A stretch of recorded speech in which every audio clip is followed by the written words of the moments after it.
నమస్తే, నా పేరు కోపల్లె ఫణికుమార్, తెలంగాణ ఫెడరల్ నుంచి. నిన్న అంటే గురువారం నాడు నలుగురు మంత్రుల కేంద్రంగా హైదరాబాదులో రాజకీయాలు హాట్గా తిరిగాయి. బీఆర్ఎస్ నేతలకు నలుగురు మంత్రులకు మధ్య ఒక రకంగా యుద్ధ వాతావరణమే జరిగిందని చెప్పాలి. ఈ విషయంగా నిన్న రాత్రి జరిగినటువంటి క్యాబినెట్ సమావేశంలో మంత్రులు అనుసరించిన వైఖరి మీద ముఖ్యమంత్రి యనుమల రేవంత్ రెడ్డి తీవ్ర అసంతృప్తి వ్యక్తం చేశారు. ఒక రకంగా క్లాస్ స్పీకర్ అనే చెప్పాలి. విషయం ఏమిటంటే, గురుకులాల భవనాల నిర్మాణానికి సంబంధించిన టెండర్లలో అవినీతి జరిగిందని BRS working president KTR, Harish Rao పెద్ద ఎత్తున ప్రభుత్వం మీద ఆరోపణలు గుప్పిస్తున్నారు. ప్రతిరోజు వాళ్ళ ఆరోపణలు విమర్శలతో ప్రభుత్వానికి వ్యతిరేకంగా రెచ్చిపోతున్నారు. అలాగే బీఆర్ఎస్ హయాంలో జరిగినటువంటి అప్పులు 8.5 లక్షల కోట్ల రూపాయలని రేవంత్ రెడ్డితో పాటు మంత్రులు కూడా చెప్తున్నారు. ఆ విషయంగా కేటీఆర్ ఎప్పటి నుంచో డిఫెండ్ చేసుకుంటున్నారు. రేవంత్ రెడ్డి అబద్ధం చెప్తున్నారని, కాగ్ సెంట్రల్ గవర్నమెంట్ లెక్కల ప్రకారం మ్యాక్సిమం 3 లక్షలు కూడా తమ హయాంలో అప్పులు జరగలేదని, వీళ్ళన్నీ అబద్ధాలు చెప్తున్నారని, బీఆర్ఎస్ హయాంలో జరిగినటువంటి అభివృద్ధి సంక్షేమ పథకాలను ఓర్చుకోలేక బురద జల్లుతున్నారని, ఇలా రకరకాలుగా ఆరోపణలు, ప్రత్యారోపణలు, విమర్శలు, ప్రతి విమర్శలు రోజు జరుగుతున్నవి. నిన్న జరిగింది ఏమిటంటే, రాష్ట్రం అంటే బీఆర్ఎస్ హయాంలో జరిగినటువంటి అప్పులు, ఆస్తుల క్రియేషన్కి సంబంధించి తాను చర్చకు సిద్ధంగా ఉన్నాను అని జూపల్లి కృష్ణారావు మంత్రి ఒక ఛాలెంజ్ విసిరారు కేటీఆర్కు.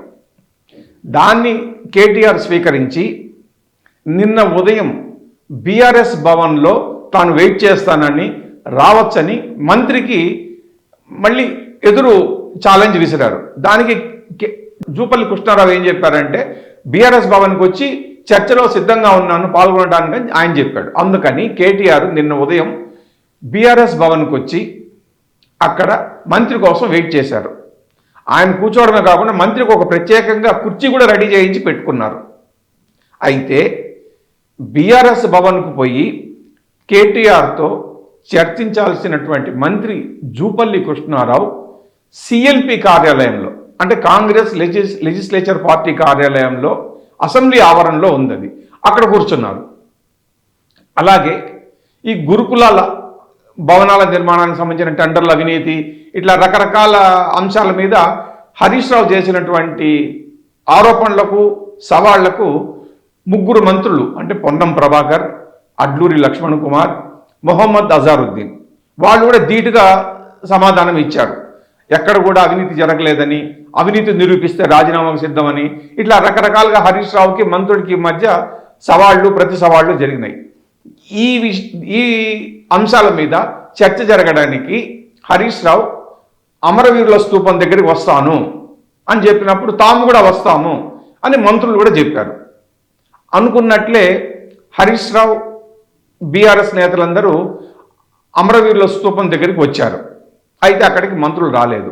వాళ్ళని అక్కడ పోలీసులు అడ్డుకున్నారు. అడ్డుకుని అక్కడి నుంచి అదుపులో తీసుకుని వాళ్ళని బలవంతంగా పోలీస్ స్టేషన్లకు తీసుకుపోయారు. వీళ్ళందరినీ కూడా పోలీసులు కుందన్బాగ్ పోలీస్ స్టేషన్కి తీసుకెళ్లిన తర్వాత 3 మంత్రులు అమరవీరుల స్తూపం దగ్గరికి వచ్చారు. వచ్చి 1 గంట 2 గంటల సేపు వెయిట్ చేసి ఛాలెంజ్ విసిరిన హరీష్ రావు తోక ముడుచుకుని పారిపోయారు. మేము వస్తే హరీష్ రావు లేడు అంటూ అక్కడి నుంచే ప్రెస్ మీట్ పెట్టి వాళ్ళు మళ్ళీ ఎగతాళి చేశారు హరీష్ రావుని. ఈ విషయంగా మళ్ళీ బీఆర్ఎస్ నేతలు అక్కడికి వచ్చేటప్పటికి మంత్రులు వెళ్ళిపోయారు అక్కడి నుంచి. సో ఈ రకమైనటువంటి వాతావరణం ఒక అమరవీరుల స్తూపం దగ్గర, బీఆర్ఎస్ భవన్ దగ్గర బీఆర్ఎస్ కాంగ్రెస్ నేతలు, శ్రేణుల మధ్య ఒక రకమైన యుద్ధ వాతావరణమే నిన్నంతా కనబడింది. ఇవన్నీ సమసి నిన్న రాత్రి అంటే సుమారు 5 గంటల ప్రాంతంలో క్యాబినెట్ సమావేశం జరిగింది. 9-9:30 వరకు జరిగింది. ఈ సందర్భంగా రేవంత్ రెడ్డి మంత్రుల వైఖరి మీద ఫుల్గా క్లాస్ పీకారు అనేటువంటిది ఒక సమాచారం. మంత్రుల వ్యవహరించిన తీరు మీద తీవ్ర అసంతృప్తి వ్యక్తం చేశారట.